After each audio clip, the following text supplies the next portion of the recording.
നമസ്കാരം. എല്ലാ ശ്രോതാക്കൾക്കും ഈ വാരത്തെ ന്യൂസ് ബുള്ളറ്റിനിലേക്ക് സ്വാഗതം. വാർത്തകളുമായി ഞാൻ മയ്യ. ആദ്യമായി പ്രധാന ഓസ്ട്രേലിയൻ വാർത്തകൾ. ഓസ്ട്രേലിയൻ പാർലമെന്റിൽ ചുരുങ്ങിയ സമയത്തിനുള്ളിൽ കുട്ടികളുടെ സോഷ്യൽ മീഡിയ നിരോധനം, മൈഗ്രേഷൻ ബിൽ എന്നിങ്ങനെ 30-ലേറെ നിയമനിർമ്മാണ ബില്ലുകൾ പരിഗണിച്ച് ലേബർ സർക്കാർ. ലോകത്താദ്യമായി 16 വയസ്സിൽ താഴെയുള്ള കുട്ടികൾ സോഷ്യൽ മീഡിയ ഉപയോഗിക്കുന്നത് നിരോധിക്കുവാൻ നിയമനിർമ്മാണ നടപടികൾ ആരംഭിച്ച ആദ്യ രാജ്യമായി ഇതോടെ ഓസ്ട്രേലിയ. സോഷ്യൽ മീഡിയ കുട്ടികൾക്ക് ദോഷം ചെയ്യുന്നുണ്ടെന്നും 1 വർഷത്തിനു ശേഷം നിയമം പ്രാബല്യത്തിൽ വരുവാൻ ആവശ്യമായ നടപടികൾ സ്വീകരിക്കുന്നുണ്ടെന്നും പ്രധാനമന്ത്രി ആന്റണി ആൽബനീസി വാർത്താസമ്മേളനത്തിൽ പറഞ്ഞു. ബയോമെട്രിക് അല്ലെങ്കിൽ സർക്കാർ നിർദ്ദേശിക്കുന്ന പ്രായ പരിശോധന പൂർത്തിയായാൽ മാത്രമേ കുട്ടികൾക്ക് സോഷ്യൽ മീഡിയ അക്കൗണ്ട് എടുക്കുവാൻ സാധിക്കുകയുള്ളൂ. വ്യവസ്ഥാപരമായ പരാജയങ്ങൾക്ക് 50 ദശലക്ഷം ഓസ്ട്രേലിയൻ ഡോളർ വരെ പിഴ ചുമത്തുന്ന ബില്ലിനെ ആണ് പ്രധാന പാർട്ടികൾ പിന്തുണയ്ക്കുന്നത്. നിരവധി സമൂഹമാധ്യമ പ്ലാറ്റ്ഫോമുകളിൽ മെറ്റയുടെ Instagram, Facebook, YouTube, Snapchat, TikTok ഒപ്പം ഇലോൺ മസ്കിന്റെ എക്സും ഉൾപ്പെടുമെന്ന് ഓസ്ട്രേലിയൻ കമ്മ്യൂണിക്കേഷൻ മന്ത്രി മിഷേൽ റോളൻഡ് പറഞ്ഞു. തെക്കേ ഇന്ത്യൻ ഭക്തി സംസ്കാരം ഉയർത്തിക്കാട്ടുന്നതിനായി ലോകത്തിലെ ഏറ്റവും വലിയ അയ്യപ്പ ക്ഷേത്രം ശബരിമല രീതിയിൽ ഓസ്ട്രേലിയയിൽ നിർമ്മിക്കുന്നു. അയ്യപ്പ ഭക്തരുടെ കൂട്ടായ്മയായ മാസ് എന്ന മെൽബൺ അയ്യപ്പ സേവാ സംഘത്തിന്റെ നേതൃത്വത്തിലാണ് മെൽബണിൽ ക്ഷേത്രം നിർമ്മിക്കുന്നത്. ക്ഷേത്രം നിർമ്മാണവുമായി ബന്ധപ്പെട്ട അഷ്ടമംഗല പ്രശ്നം നടന്നു. ക്ഷേത്ര നിർമ്മാണത്തിനായി 10 ഏക്കർ ഭൂമി ഏറ്റെടുത്തിട്ടുണ്ട് എന്നും ക്ഷേത്ര നിർമ്മാണം പുരോഗതിയിലേക്ക് ഉടൻ നീങ്ങുമെന്നുമാണ് ക്ഷേത്ര നിർമ്മാണ പ്രതിനിധികൾ അറിയിക്കുന്നത്. അന്താരാഷ്ട്ര വാർത്തകൾ. യുക്രൈനും റഷ്യയ്ക്കുമിടയിലെ ദൂതനായി തന്റെ വിശ്വസ്തനും റിട്ടയർ ജനറലുമായ കീത്ത് കെല്ലോഗിനെ നിയമിച്ച് നിയുക്ത US പ്രസിഡന്റ് ഡൊണാൾഡ് ട്രംപ്. ദേശീയ സുരക്ഷാ റോളുകളിൽ സേവനമനുഷ്ഠിച്ച കീത്ത് വിശിഷ്ട സൈനിക ജീവിതം നയിച്ചിട്ടുള്ളതിനാൽ അദ്ദേഹത്തെ തന്റെ അസിസ്റ്റന്റായും യുക്രൈനും റഷ്യയ്ക്കുമുള്ള പ്രത്യേക ദൂതനായും നാമനിർദ്ദേശം ചെയ്തതിൽ അതിയായ സന്തോഷമുണ്ട് എന്നാണ് ട്രംപ് അറിയിക്കുന്നത്. ഇതേ തുടർന്ന് അമേരിക്കയുടെ താൽപര്യങ്ങൾ ഉയർത്തിപ്പിടിച്ച് സമാധാനം ഉറപ്പാക്കുവാൻ അശ്രാന്തമായി പ്രവർത്തിക്കുവാൻ താൻ ആഗ്രഹിക്കുന്നതായും 80 വയസ്സുകാരനും സുരക്ഷാ വിദഗ്ധനുമായ കീത്ത് കെല്ലോഗും എക്സിൽ കുറിച്ചു. അമേരിക്കയുടെ ഏറ്റവും വലിയ 3 വ്യാപാര പങ്കാളികളായ കാനഡ, മെക്സിക്കോ, ചൈന എന്നിവയ്ക്ക് മേൽ കനത്ത താരിഫ് ചുമത്തുമെന്ന് പ്രതിജ്ഞയെടുത്ത് നിയുക്ത പ്രസിഡന്റ് ഡൊണാൾഡ് ട്രംപ്. 2025 ജനുവരി 20 അധികാരമേൽക്കുന്ന ട്രംപ് കാനഡയിലും മെക്സിക്കോയിലും മയക്കുമരുന്ന്, അതിർത്തി കടന്നുള്ള കുടിയേറ്റം എന്നിവയ്ക്കെതിരെ 25% താരിഫ് ചുമത്തുമെന്ന് പറഞ്ഞു. എന്നാൽ ചൈനയ്ക്ക് മേൽ എല്ലാ താരിഫുകൾക്കും മുകളിലായി ഒരു 10% അധിക താരിഫ് ചുമത്തുമെന്നും ട്രംപ് വ്യക്തമാക്കി. ഇന്ത്യൻ വാർത്തകൾ.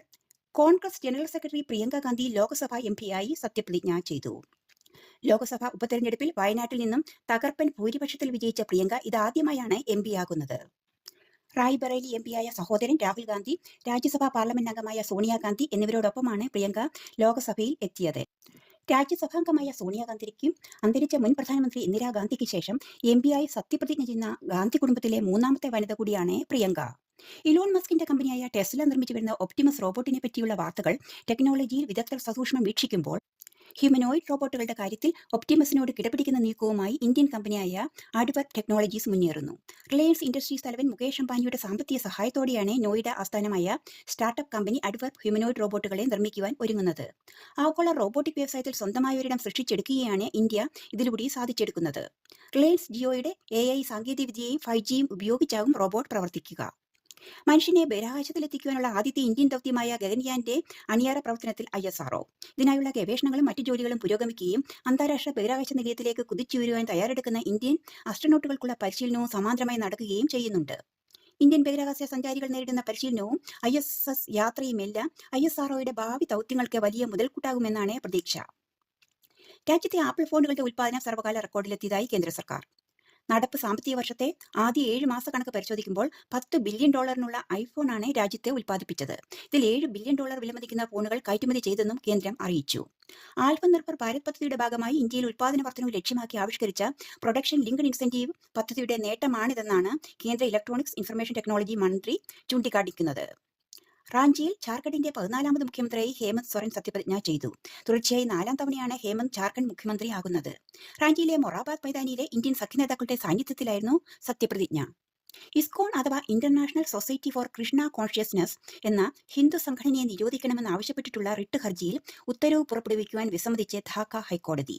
ഹിന്ദുമത സംഘടനയായ ഇസ്കോൺ നിരോധിക്കണമെന്നാവശ്യപ്പെട്ട് ബംഗ്ലാദേശ് ഹൈക്കോടതിയിൽ നേരത്തെ റിട്ട് ഹർജി സമർപ്പിച്ചിരുന്നു. ശേഷം ഇസ്കോൺ ഒരു മതമൗലികവാദ സംഘടനയാണെന്നും ഇതിനെ നിരോധിക്കണമെന്നും സർക്കാർ കോടതിയെ അറിയിച്ചിരുന്നു. ഹിന്ദുക്കളുടെയും എല്ലാ ന്യൂനപക്ഷങ്ങളുടെയും സുരക്ഷയും സംരക്ഷണവും ഉറപ്പാക്കുവാൻ ഞങ്ങൾ ബംഗ്ലാദേശ് അധികൃതരോട് അഭ്യർത്ഥിക്കുന്നു എന്നാണ് ന്യൂനപക്ഷങ്ങൾക്കെതിരായ ആക്രമണങ്ങളെ അപലപിച്ചുകൊണ്ട് ഇന്ത്യയുടെ പ്രതികരണം. ബംഗ്ലാദേശിൽ തടവിലുള്ള ഹിന്ദു സന്യാസിയെ കാണുവാനായി ജയിലിലെത്തിയ സഹായികളും അറസ്റ്റിലായതിനെ തുടർന്ന് ഓസ്ട്രേലിയ ഉൾപ്പെടെയുള്ള ലോകരാജ്യങ്ങളിലെ ഇസ്കോൺ ഹിന്ദു വിശ്വാസികൾ സമാധാന റാലികൾ സംഘടിപ്പിച്ച് തങ്ങളുടെ പ്രതിഷേധം രേഖപ്പെടുത്തി. പനജിയിൽ നടന്ന 55ാമത് അന്താരാഷ്ട്ര ചലച്ചിത്രമേളയ്ക്ക് തിരശ്ശീല വീണു. നവംബർ 20 മുതൽ ആരംഭിച്ച മേളയിൽ 15 സിനിമകളാണ് അന്താരാഷ്ട്ര മത്സര വിഭാഗത്തിൽ സുവർണ്ണ മയൂരത്തിനായി മാറ്റുരച്ചത്. പൃഥ്വിരാജ് നായകനായി ബ്ലെസി സംവിധാനം ചെയ്ത ആടുജീവിതം, ആദിത്യ സുഹാസ് ചംഭാലിയുടെ ആർട്ടിക്കിൾ 370, നിഖിൽ മഹാജന്റെ രാവ് സാഹേബ് എന്നിവയാണ് ഈ വിഭാഗത്തിൽ മത്സരിച്ച ഇന്ത്യൻ സിനിമകൾ. നടനും സംവിധായകനും എഴുത്തുകാരനുമായ അശുതോഷ് ഗോവാർക്കർ ആയിരുന്നു അന്താരാഷ്ട്ര മത്സര വിഭാഗത്തിന്റെ ജൂറി ചെയർമാൻ. തെക്കേ ഇന്ത്യൻ വാർത്തകൾ. നിലവിൽ 56 വയസ്സായിരുന്ന സംസ്ഥാനത്തെ സർക്കാർ ജീവനക്കാരുടെ വിരമിക്കൽ പ്രായം 60ആയി ഉയർത്തണമെന്നായിരുന്ന ഭരണ പരിഷ്കാര കമ്മീഷൻ ശുപാർശ മന്ത്രിസഭാ യോഗം തള്ളി. 4ാം ഭരണപരിഷ്കാര കമ്മീഷന്റെ ശുപാർശകൾ പരിശോധിക്കുവാൻ നിയോഗിച്ച ചീഫ് സെക്രട്ടറി അധ്യക്ഷയായ സെക്രട്ടറി തല സമിതിയുടെ ശുപാർശകൾ ഭേദഗതികളോടെ മന്ത്രിസഭാ യോഗം അംഗീകരിക്കുകയായിരുന്നു. എന്നാൽ 2025 മുതൽ തൊഴിൽ മന്ത്രാലയം ഒരു കേന്ദ്രീകൃത പെൻഷൻ പേയ്മെന്റ് സംവിധാനത്തിലേക്ക് മാറും എന്നുള്ള മറ്റൊരു തീരുമാനവും ശ്രദ്ധേയം ആണ്. വിഴിഞ്ഞം അന്താരാഷ്ട്ര തുറമുഖം അതിവേഗം പൂർത്തീകരിക്കുന്നതിന്റെ ഭാഗമായി അദാനി വിഴിഞ്ഞം പോർട്ട് പ്രൈവറ്റ് ലിമിറ്റഡുമായി അനുബന്ധ ഇളവ് കരാറിൽ ഒപ്പുവെച്ചതായി കേരള മുഖ്യമന്ത്രി. 2024 ഡിസംബറോടെ തുറമുഖം കമ്മീഷൻ ചെയ്യുവാനും അതിന്റെ എല്ലാ ഘട്ടങ്ങളും 2028 പൂർത്തിയാക്കുവാനും സംസ്ഥാന സർക്കാരും അദാനിയും പ്രതിജ്ഞാബദ്ധരാണ് എന്നും മന്ത്രി കൂട്ടിച്ചേർത്തു.